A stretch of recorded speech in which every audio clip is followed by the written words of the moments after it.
नमस्कार, आप देख रहे हैं प्राइम टीवी। मैं हूं आपके साथ आरती तिवारी। वक्त हो चुका है प्राइम उत्तर प्रदेश का, जहां मुख्यमंत्री योगी आदित्यनाथ ने चकबंदी लेखपालों को दीपावली का बड़ा तोहफा दिया है। उन्होंने 8 साल बाद प्रदेश के प्रतिक्षारत चकबंदी लेखपालों को पदोन्नति दी है। जी हां, प्रदेश के 78 जिलों के 728 चकबंदी लेखपालों को चकबंदी कर्ता के पद का यानी कि पद पर प्रमोशन दिया गया। वहीं सीएम योगी का ये महत्वपूर्ण कदम न सिर्फ अधिकारियों के करियर में एक नया अध्याय जोड़ेगा, बल्कि प्रदेश के किसानों की भूमि संबंधित विवादों के निपटारे में भी तेजी आएगी। इससे राज्य का कृषि क्षेत्र समृद्ध होगा और किसानों के जीवन में खुशहाली आएगी। वहीं चकबंदी आयुक्त भानुचंद्र गोस्वामी ने बताया कि प्रदेश में भूमि विवाद और चकबंदी की समस्या के त्वरित निपटारे के लिए मुख्यमंत्री योगी आदित्यनाथ गंभीर प्रयास कर रहे हैं और 2016 से प्रदेश के विभिन्न जिलों में कानूनगों के कई पद रिक्त चल रहे थे, जिसके कारण भूमि पुनर्संयोजन और चकबंदी प्रक्रिया में बाधा उत्पन्न हो रही थी। इसमें किसानों की भूमि से जुड़े विवादों के समाधान में देरी हो रही थी और भूमि सुधार के प्रयासों को भी नुकसान पहुंच रहा था।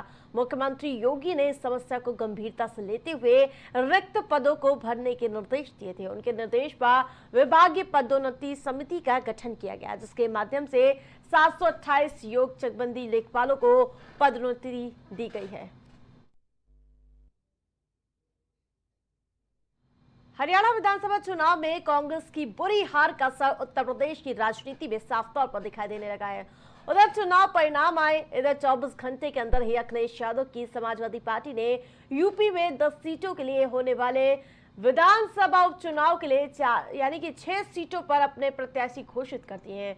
समाजवादी पार्टी ने जो लिस्ट जारी की है उसमें ऊपर उसके मुताबिक पीटीए के नाम से एकजुट मतदान और लिस्ट में 2 मुस्लिम प्रत्याशियों के साथ पीटीए का ख्याल तो रखा गया, लेकिन ज्यादातर टिकट नेताओं के परिवार को ही दिए गए हैं।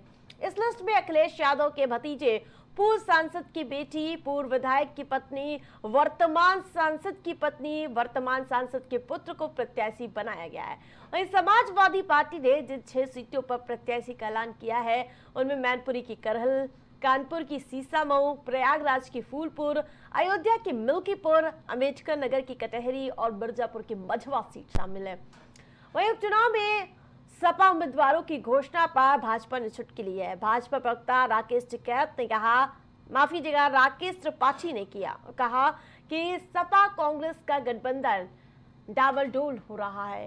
कांग्रेस के दावे वाली सीटों पर सपा ने प्रत्याशी घोषित कर दिया है और कांग्रेस की हैसियत बता दी है और वही जिसको लेकर अब सियासी पाराहाई है। हरियाणा के चुनाव परिणाम के बाद से समाजवादी पार्टी के नेता और प्रवक्ता जिस तरह से कांग्रेस की आलोचना कर रहे हैं, उससे स्पष्ट हो रहा है कि गठबंधन में गांठें अब बहुत गहरी पड़ गई है। वैसे भी समाजवादी पार्टी का पुराना ट्रैक रिकॉर्ड है कि जिसके साथ भी गठबंधन एक चुनाव में करते हैं, अगले चुनाव से पहले ही गठबंधन तोड़ देते हैं। और इस तरह से उन्होंने फूलपुर को लेकर के, मझवा को लेकर के अपने कैंडिडेट डिक्लेयर कर दिए हैं। ये स्पष्ट है कि अब सपा और कांग्रेस का गठबंधन ठीक नहीं है। समाजवादी पार्टी उनके साथ अब अपमानजनक व्यवहार करेगी, जैसा अपमानजनक व्यवहार कांग्रेस पार्टी ने हरियाणा में अखिलेश यादव जी के साथ किया था। लेकिन वो गठबंधन करे या ना करे, भारतीय जनता पार्टी अपने गठबंधन के साथ बहुत मजबूती के साथ तैयार है।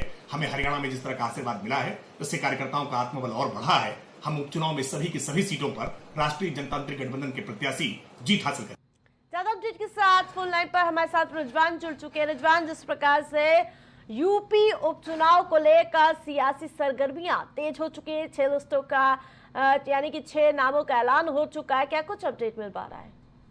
सबसे पहले मैं बताना चाहूंगा कानपुर के विधायक इरफान सोलंकी की वाइफ वाली नसीम सोलंकी जी की सीट के बारे में। उनका जब से चुनाव में उनको टिकट के लिए खड़ा करा गया समाजवादी पार्टी, जब से मतलब काफी यहाँ पर क्षेत्र में उनके बड़ी उत्साह नजर, वहीं उनके घर पे लोगों की भीड़ का तांता लगा हुआ है। वहीं आपको बता दें इससे पहले उनके हस्बैंड इरफान सोलंकी जी काफी समय तक विधायक रहे और 7 साल की जब सजा हुई है तो उसके बाद उनकी विधायकी कैंसिल होने के बाद इनकी धर्मपत्नी को टिकट दिया गया। इरफान सोलंकी के समर्थकों में काफी खुशी होगी। काफी खुशी देखने को मिली। वही विधायक अमिताभ वाजपेयी और वही विधायक कैंट हसन रूमी जी और वही फजल महमूद नगर अध्यक्ष जी के वही मौके पर प्रेस कॉन्फ्रेंस करके घर को जनता को बताया है कि किस तरह वो चुनाव लड़ेंगे और चुनाव लड़ने की नीति क्या होगी और चुनाव का ऐलान भी किया। बिल्कुल रिजवान, तमाम अपडेट के लिए बहुत बहुत धन्यवाद। निषाद पार्टी के राष्ट्रीय अध्यक्ष और प्रदेश के कैबिनेट मंत्री डॉक्टर संजय निषाद सड़क हादसे में घायल हो गए हैं।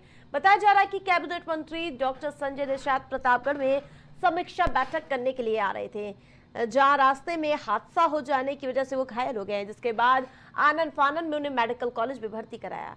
वहीं हादसे की जानकारी होते ही पार्टी के तमाम पदाधिकारियों के साथ पुलिस प्रशासन और महकमे के आला अधिकारी मौके पर पहुंचे।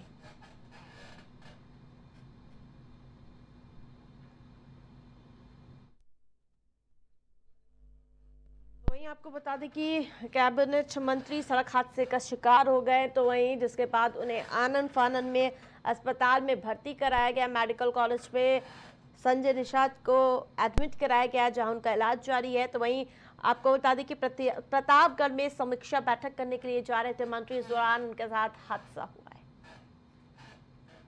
यूपी के लखीमपुर खीरी में अर्बन कोऑपरेटिव बैंक प्रबंध समिति के चुनाव को लेकर विवाद बढ़ता जा रहा है। जी हां, बताया जा रहा है कि बार एसोसिएशन के अध्यक्ष अवधेश सिंह और बीजेपी विधायक योगेश वर्मा के बीच तीखी बहसबाजी मारपीट में तब्दील हो गई और ये मामला इतना बढ़ गया कि बार संघ के अध्यक्ष अवधेश सिंह ने बीजेपी विधायक योगेश वर्मा को जोरदार थप्पड़ जड़ दिया और उनकी सुरक्षा में लगी पुलिस देखती ही रह गई।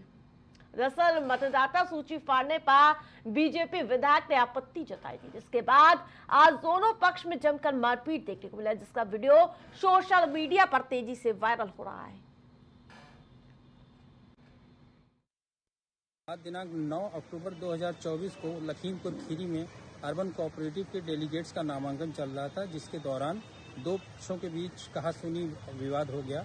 मौके पर पुलिस द्वारा समझा बुझाकर उनको अलग किया गया। मौके पर कानूनी व्यवस्था सामान्य है। आज अभी जब हमें मालूम चला कि हमारे कार्यकर्ता बंधु जितने भी भारतीय जनता पार्टी के कार्यकर्ता थे वो यहाँ पे पर्चा लेने आए।